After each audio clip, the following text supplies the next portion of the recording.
बिस्मिल्लाहिर्रहमानिर्रहीम। अस्सलाम वालेकुम मेंबर्स, व्यूअर्स, होप सब खैर खैरियत से होंगे। आज की वीडियो में जी सबसे इम्पॉर्टेंट चीज़ बजट, उसके वाले से काफ़ी न्यूज़ आपके पास आ गई होंगी, बहुत सी चीज़ें आपने देख ली होंगी, एक जनरल आइडिया भी हो चुका होगा।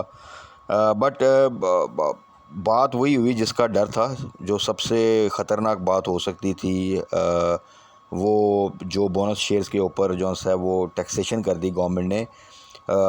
यानी कि जो पहले उन्होंने एक अनडिस्ट्रीब्यूटेड इनकम के ऊपर टैक्स लगाने की बात की, जिसको अवॉइड करने के लिए कंपनीज़ ने फ़ौरन बोर्ड मीटिंग भी अनाउंस कर दी, कुछ ने तो पे आउट भी अनाउंस कर दिए, कुछ ने ये देखते हुए कि हो सकता है कि गवर्नमेंट ये चीज़ जो है ये स्टेप ना ले, तो उन्होंने आपने देखा कि वो बहुत सी उन्होंने बोर्ड मीटिंग जो सी अपनी अनाउंस तो कर दी, लेकिन वो रखी 10-15 जून के बाद की। और ये चीज़ें हमने डिस्कस भी की थी कि देखें, एक प्री बजट रैली होती है जो कि र्यूमर्स के ऊपर होती है, कोई न्यूज़ आती है, वो न्यूज़ 100% ठीक भी हो सकती है, वो न्यूज़ एक र्यूमर के तौर पे ही जो है वो भी हो सकती है कि बजट में वो चीज़ ना हो। तो इसलिए प्री बजट रैली जब बनी तो ये बार बार डिस्कस किया कि उसमें जो भी गेन मिल रहा है आपको, उसको आप प्रॉफिट टेकिंग करें और कैश क्योर करें, और 100% नहीं करनी, 50% करें, ताकि एटलीस्ट आप कुछ ना कुछ गेन करें, कैश क्योर हो, आगे कोई मौका मिलता है तो आप उसी स्टॉक को या किसी और स्टॉक को भी दोबारा जो है वो बाय बैक कर सकते हैं। और एक होती है पोस्ट बजट रैली, वो उस वक्त होती है जबकि मार्केट जो है वो अच्छा बजट आए, ख़ास तौर पे पीएसएक्स के वाले से, फिर कंपनीज अच्छे स्ट्रॉन्ग सेक्टर हैं उनके वाले से। तो जब उन सेक्टर्स में मूवमेंट होती है तो फिर बजट में अगर अच्छी स्टेप्स लिए जाते हैं तो स्टॉक मार्केट में ऑटोमेटिकली जो है वो पॉजिटिविटी बन जाती है। तो अभी के लिए तो जो सूरत हाल है, बजट को अगर आप पीएसएक्स के वाले से कहें तो कोई ख़ास नहीं है एज सच, और ओवरऑल भी कोई इतना ख़ास नहीं है। और ख़ास तौर पे जब एक चीज़ की परसेप्शन बन रही हो, जिसमें से दो चीज़ें बहुत इंपॉर्टेंट थी। एक सुपर टैक्स, जिसका आपको याद होगा कि जब लास्ट टाइम ये लगा था और तो मार्केट जो है वो आई थिंक 1500 पॉइंट से भी ज़्यादा जो है वो नेगेटिव गई थी। फिर इसके अगेंस्ट हुआ, फिर आपको याद होगा वो सारा सिलसिला जो चला। अच्छा, और सुपर टैक्स में भी अब स्लैब्स बन गए हैं और वो उसकी जो एक मैक्सिमम जो है परसेंटेज है वो इंक्रीज़ हो गई है। तो ये तो सीधा सीधा एक नेगेटिव है, क्योंकि आपके स्टॉक मार्केट में जो सा ब्लू चिप्स जो सी हैं, स्पेसिफ़िकली जो ज़्यादा अच्छी अर्निंग करती हैं, उन्हीं ने ज़्यादा टैक्स देना है। तो आप ये इमेजिन करें कि जो ब्लू चिप्स हैं उनकी वेटेज ज़्यादा होती है, आपके जो सेक्टर्स हैं, हैवी सेक्टर्स हैं, हैवी वेट्स हैं, उनकी वेटेज ज़्यादा होती है। जब उनमें अगर करेक्शन आती है, उनके लिए नेगेटिव है, तो समझें कि इंडेक्स जो है वो उसको ड्रैग करेगा। दूसरा, जो एक एक्टिविटी रिसेंटली बनी थी, वो बनी थी, आपको पता है कि जो ये अनडिस्ट्रीब्यूटेड इनकम के ऊपर जो गवर्नमेंट ने टैक्सेशन की बात की, जिसको अवॉइड करने के लिए कंपनीज़ ने धड़ाधड़ जो है आपने देखा कि वो बोर्ड मीटिंग अनाउंस की, पे आउट्स भी दिए, और कुछ ने देने थे। तो वो चीज़ें अब जो है क्योंकि गवर्नमेंट ने उस चीज़ को देखते हुए कि इन्होंने उस चीज़ को अवॉइड करने के लिए बोनस वगैरह इशू कर रहे हैं, तो उन्होंने बोनस शेयर्स के ऊपर ही 10% टैक्स लगा दिया। तो गवर्नमेंट ने अपना कार्ड प्ले किया, जिसका नुकसान अल्टीमेटली जो है वो ये होगा कि अब जो कंपनीज बोनस अनाउंस करती थी वो डेफिनेटली बोनसेस वगैरह बिल्कुल नहीं देंगी, क्योंकि उसके ऊपर उनको टैक्स देना पड़ेगा। तो ये चीज़ अगेन फिर एक जो है वो नेगेटिव होगी। जो मार्केट में एक एक्टिविटी स्टार्ट हुई थी वो वहीं पे अब रुक जाएगी। अच्छा, इसका दूसरा एंगल एक ये भी है कि बजट जो पाकिस्तान में आता है, वो कहने को तो एक एनुअल बजट होता है, लेकिन उसके बीच में फिर सप्लीमेंट्री बजट, मिनी बजट और सप्लीमेंट्री फाइनेंस बिल्स, इस तरह की बड़ी चीज़ें जो सी हैं वो साथ साथ चलती रहती हैं, और ये आप सबको पता है। तो इसलिए ये जो हमारा बजट होता है ये कोई हरफ आखिर नहीं होता। और यहाँ पे तो ये सिचुएशन है कि इस गवर्नमेंट ने आगे इलेक्शन में जाना है, तो डेफिनेटली उसके बीच में इंटरिम गवर्नमेंट ने आना है, उसके बाद नई गवर्नमेंट ने आना है, बीच में अगर आईएमएफ के पास जाना है, तो बहुत सी चीज़ें हैं जो ऊपर नीचे होंगी। तो इसलिए ये बजट जो है इसको आप एक तो फ़ाइनल ना समझें।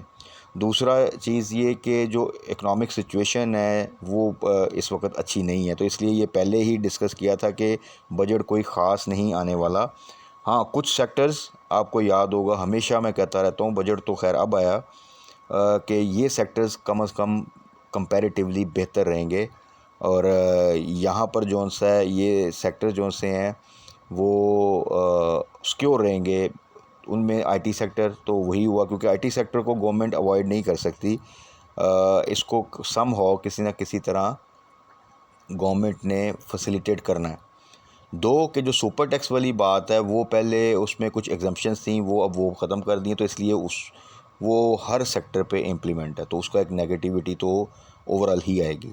But on the other side जो आईटी सेक्टर को कुछ रिलीफ दिए गए हैं टैक्सेशन में, तो वो डेफिनेटली आईटी सेक्टर के लिए जो है वो थोड़ा सा पॉजिटिव रहेंगे। इसके अलावा फूड सेक्टर को हम टारगेट करते हैं, ऑयल एंड गैस को ज़्यादातर टारगेट करते हैं, उसके अलावा पावर सेक्टर के हबकों को मेनली टारगेट करते हैं।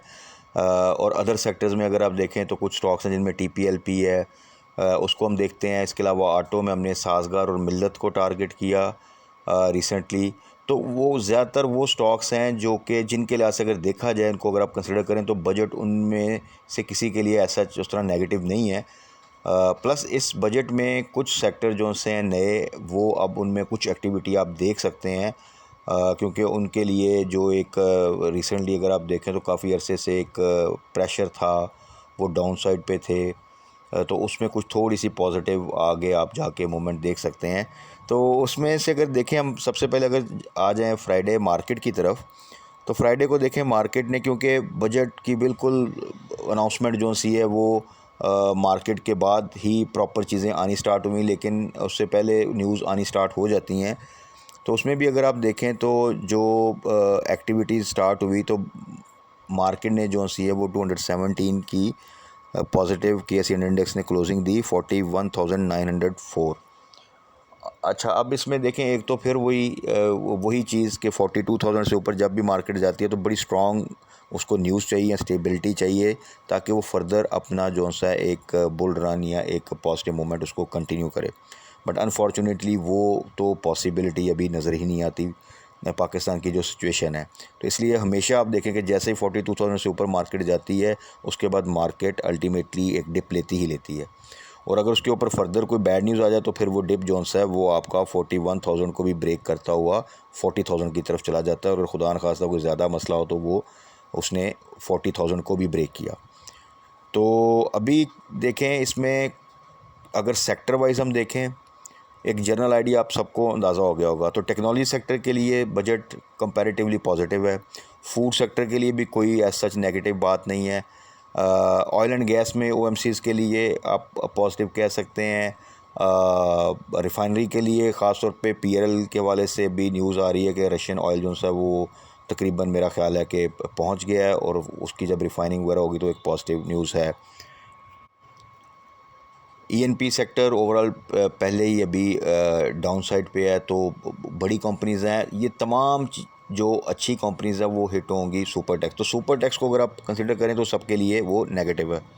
बट ओवरऑल अगर उसके बाद देखें तो सीमेंट सेक्टर जो काफ़ी अरसे से डाउन साइड पे था और उसमें एक्टिविटी नहीं थी और काफ़ी ज़्यादा आपने देखा कि लो लगाए, बट उसके बाद अभी रिसेंट अगर आप देखें हफ्तों में तो उनमें एक अच्छी एक्टिविटी जो सी है बनी। रीज़न बीइंग कि वो एक अंदाज़ा था कि इस बजट में कुछ ना कुछ जो है डेवलपमेंट के हवाले से प्रोजेक्ट अनाउंस होंगे, कुछ बजट एलोकेट किया जाएगा तो एक एक्टिविटी स्टार्ट होगी। तो सीमेंट के लिए जो है वो कुछ पॉजिटिव न्यूज़ जो सी हैं वो हैं। तो एक एक्टिविटी जो सी है उसमें अब वो डिप जो पहले था, एक जो बिल्कुल आप कह लें कि ये सेक्टर जो है वो प्रेशर में था, उसमें ना रहे, थोड़ी सी एक्टिविटी स्टार्ट होगी। बट एक आप कह सकते हैं कि एक ज़बरदस्त किस्म की बुलिश ट्रेंड जो है वो मुश्किल है, क्योंकि वो ओवरऑल डिपेंड करता है इकोनॉमिक सिचुएशन पे।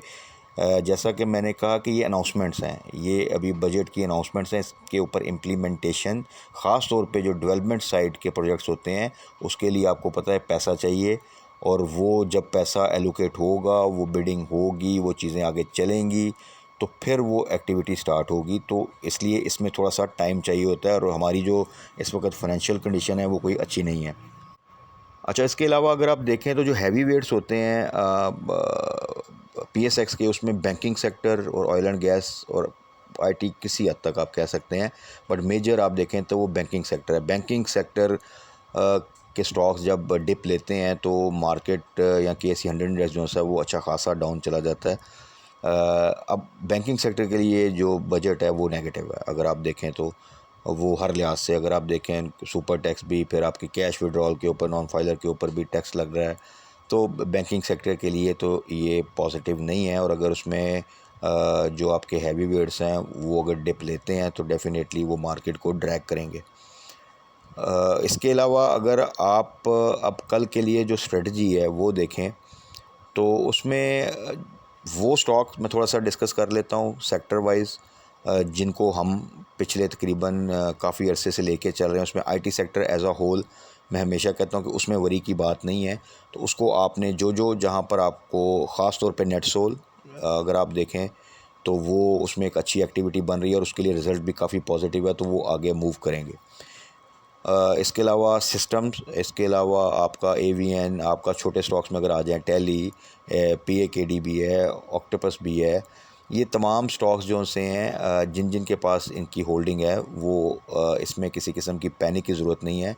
अगर मार्केट डिप लेती है और उसका एक प्रेशर आता भी है तो इनको आप होल्ड करें तो ये अल्टीमेटली आहिस्ता आहिस्ता जो है वे परफॉर्म करना स्टार्ट कर देंगे। बट जहाँ पर आपको प्रॉफिट मिल रहा है वहाँ पे आप प्रॉफिट टेकिंग कर सकते हैं या स्टॉप लॉस के साथ आप इसको होल्ड कर सकते हैं। उसके बाद आ जाएँ फूड में, तो फूड में जो स्टॉक्स हम नॉर्मली जो है उनको ज़िक्र करते हैं वो प्रेमा है, मिचेल्स फूड है।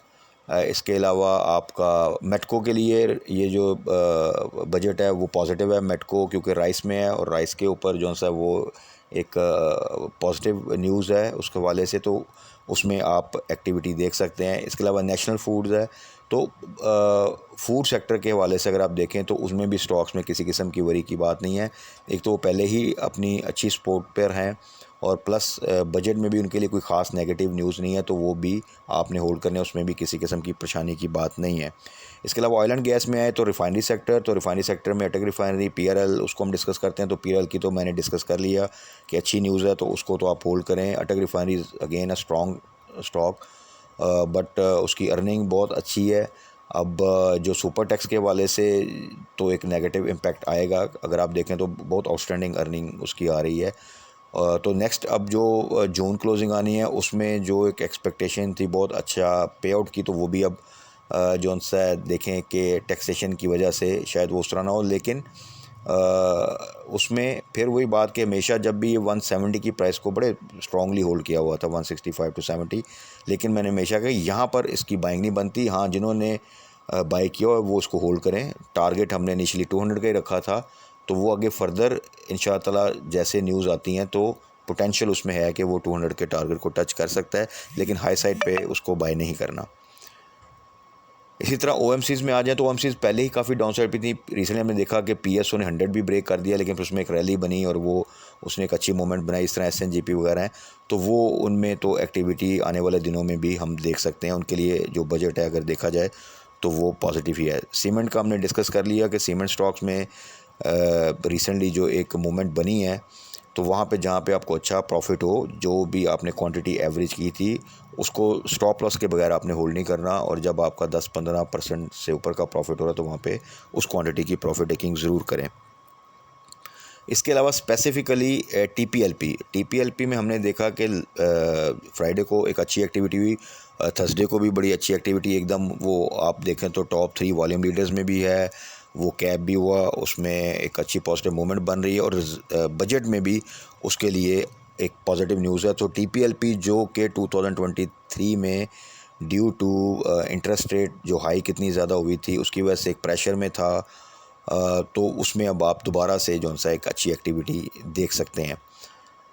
हबको अगेन क्योंकि वो बोनसेस वगैरह तो नहीं देता, वो आपके डिविडेंड देता है और मल्टीपल टाइम देता है, और इस वक्त है भी लो साइड पे और बजट के वाले से भी वो न्यूट्रल आप कह सकते हैं। तो हबको को भी अगेन आप जो हमने प्राइस रेंज डिस्कस की है कि अगर 65 से नीचे मिले तो बहुत बेहतर है, वहाँ तक तो जा नहीं रहा, तो 70 से नीचे भी आप जिन दोस्तों ने बाय किया उसमें किसी किस्म की वरी की बात नहीं है। तो ये तो थे जी जनरल कुछ चीज़ें। उसमें टेक्सटाइल सेक्टर यस उसके लिए नेगेटिव है बजट। अगर आप देखें तो टेक्सटाइल सेक्टर जो है वो आपका मेजर सेक्टर है, उसको कोई ऐसा कोई रिलीफ नहीं है, ऑलरेडी प्रेशर में है। अब ख़ास तौर पे वो टेक्सटाइल सेक्टर की कंपनीज जिनके आउटलेट्स भी हैं उनके लिए तो जो सा बजट वो नेगेटिव ही है। ऑटो सेक्टर में एज सच देखें कोई ख़ास न्यूज़ नहीं है। हाँ, जो आपके गंधारा हैं उनके लिए जो सा वो एक पॉजिटिव न्यूज़ है। मिल्लत ट्रैक्टर के लिए पॉजिटिव है, तो जिनके पास तो इनकी होल्डिंग है वो होल्ड करें। बाकी आपके जो कार मैन्युफैक्चरर हैं वो, क्योंकि उनके लिए बजट प्लस जो उनकी सेल्स है वो बहुत डिपेंड करती है उनकी फ्यूचर ग्रोथ के लिए, तो उसमें तो जिस रेट पर इस वक्त अवेलेबिलिटी है, प्राइसेस हैं, वहाँ पे अभी वो कोई बहुत ज़बरदस्त ग्रोथ होना मुश्किल है। तो ओवरऑल अगर देखा जाए तो जो स्टॉक्स हम लेके चलते हैं, जिन सेक्टर्स को हमने टारगेट किया हुआ, अल्लाह का शुक्र है कि उसमें कोई ऐसा नेगेटिव न्यूज़ नहीं है। बट ओवरऑल अगर बजट देखा जाए तो पीएसएक्स के हवाले से कोई बेहतर बजट नहीं है कि जिसके ऊपर पीएसएक्स में आप कोई रैली एक्सपेक्ट कर सकें। अगर मार्केट एक पॉजिटिव साइड पे आती भी है तो वहाँ पर आपने बाइंग नहीं करनी, बल्कि वहाँ पर आपने प्रॉफिट टेकिंग करनी है और थोड़ा वेट करना है।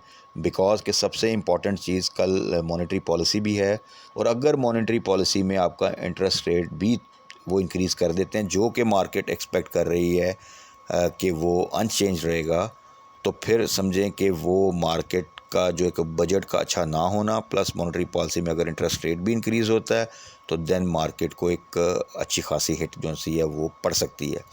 तो इस चीज़ से बचने के लिए कल के दिन थोड़ा सा वेट एंड वॉच।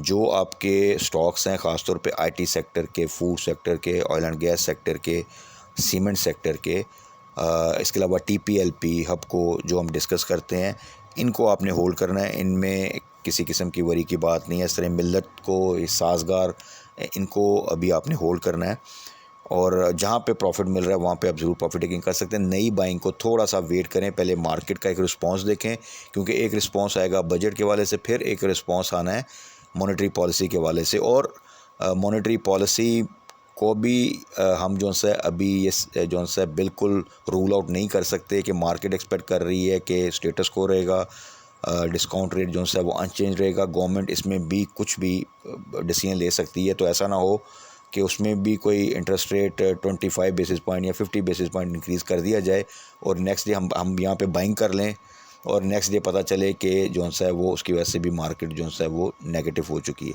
सो कल का दिन जो है वेट एंड वॉच।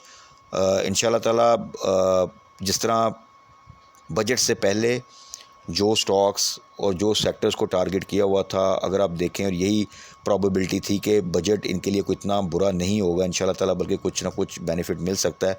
तो अल्लाह का शुक्र है कि वो चीज़ें उसी तरह जो है वो किसी हद तक जो है आई हैं, और उनमें इंशाल्लाह ताला कोई इतनी वरी की बात नहीं है। प्लस जैसे ही कल फर्दर न्यूज़ आएंगी मॉनेटरी पॉलिसी के वाले से और मार्केट किस तरह क्लोजिंग देती है, उसके अकॉर्डिंगली हम फर्दर जो है वो डिस्कस कर लेंगे कि कौन से स्टॉक्स को हमने जो है वो बाय करना है इस वीक में, कौन से स्टॉक में प्रॉफिट टेकिंग करनी है, कौन से सेक्टर्स को हमने जो है वो फोकस करना है ताकि हम मैक्सिमम प्रॉफिट कर सकें।